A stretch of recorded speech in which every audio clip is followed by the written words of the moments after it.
काय तुम्ही कधी रेस्टॉरंटसारखी काजू करी बनवली आहे, ती पण घरी 10 मिनिटामध्ये?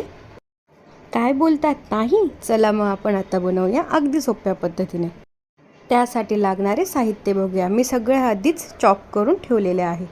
आता आपण एक एक बघूया नक्की काय काय घेतलेलं आहे.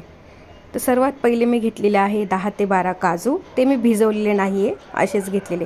फ्लावर घेतलेली, थोडे काजू घेतलेले, 2 मिरच्या, एक कट करून घेतलेली कोथिंबीर, एक कांदा, एक टमाटा, चॉप केलेला कांदा आणि काही खडे मसाले.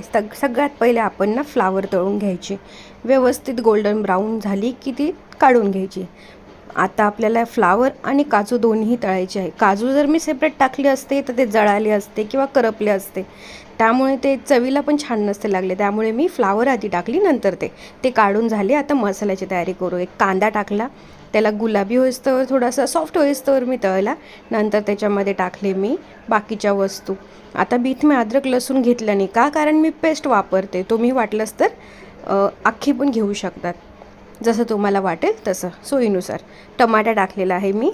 आता आपण हा मसाला करतो, त्यामुळे हा टोमॅटो पण बऱ्यापैकी सॉफ्ट झाला पाहिजे. त्यात टाकल्या मी 2 हिरव्या मिरच्या, बाकीच्या वस्तू टाकायच्या. आता तेजपान, काही खडे मसाले हे जे आहेत ना, हे मी तळण्यासाठी फोडणीसाठी पण ठेवले आहेत आणि मसाल्यात पण टाकायला ठेवले आहेत. तर मी ते टाकले तेजपान, एक काळी वेलची, लवंग आणि ते ठेवलेले होते काजू. ते तर तुम्ही बोलाल काजू डबल का बरं? तर काजू करी तिची टेस्ट व्यवस्थित आली पाहिजे ना, शाही वाटली पाहिजे डिश आपली, म्हणून मी मसालासुद्धा घेतले आहे. तर आता आपला 6 मसाला तळून झालेला आहे. आता आपण याला मिक्सरमधून बारीक करून घेऊया, याची पेस्ट बनवूया. त्यानंतर लगेच आपण फोडणीला घेऊया.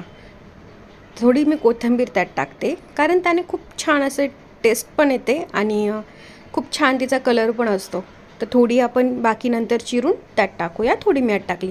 आता आपण फोडणीला घेऊया. तर सगळ्यात पहिले मी त्याच पॅनमध्ये थोडा कढीपत्ता टाकलेला.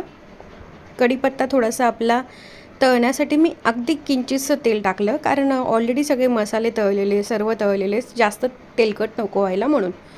आपण हेल्थ वाईज जर विचार केला तर कमी तेलामध्येच खाल्लेलं बेटर आहे. तर आता त्याच्यामध्ये टाकूया.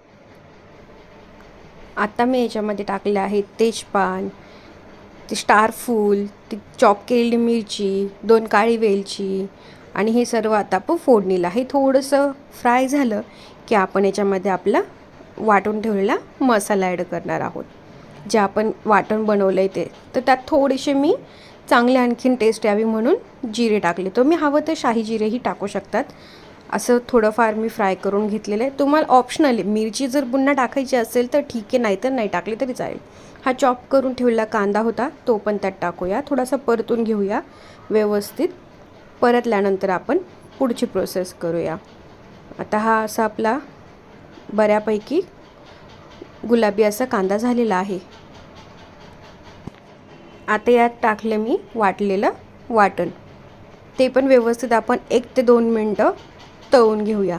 जास्त तळायची गरज नाही, कारण ते आपण अगोदरच मसाले तळून घेतले होते. त्यात आपण टाकूया बाकी मसाले, मीठ, मिरची, हळद, लाल मसाला पावडर जर तुमच्याकडे वेगळा असेल घरगुती तोही टाकू शकता. मी घरगुती मसाला टाकलेला, जो माझ्या आईने दिलेला. ते व्यवस्थित आता मिक्स करायचं. आपण हे परतून घ्यायचं सगळा मसाला. तुम्हाला हवं असल्यास तुम्ही त्याच्यामध्ये मटण मसाला किंवा आणखीन दुसरे कुठले मसाले तुम्ही त्यात टाकू शकतात. अशा प्रकारे आपला मसाला हा बऱ्यापैकी परतला आहे. आता आपण याच्यामध्ये फ्लावर, काजू टाकले आणि थोडंसं पाणी टाकून मी उकळ आणणार आहे. 1 उकळमध्ये आपलं खाण्यासाठी रेडी होणार. अशा प्रकारे आपली काजू करी घरच्या घरी एकदम परफेक्ट अशी बनून झालेली आहे. रेसिपी आवडल्यास मला नक्की कळवा आणि सबस्क्राईब, लाईक करायला विसरू नका.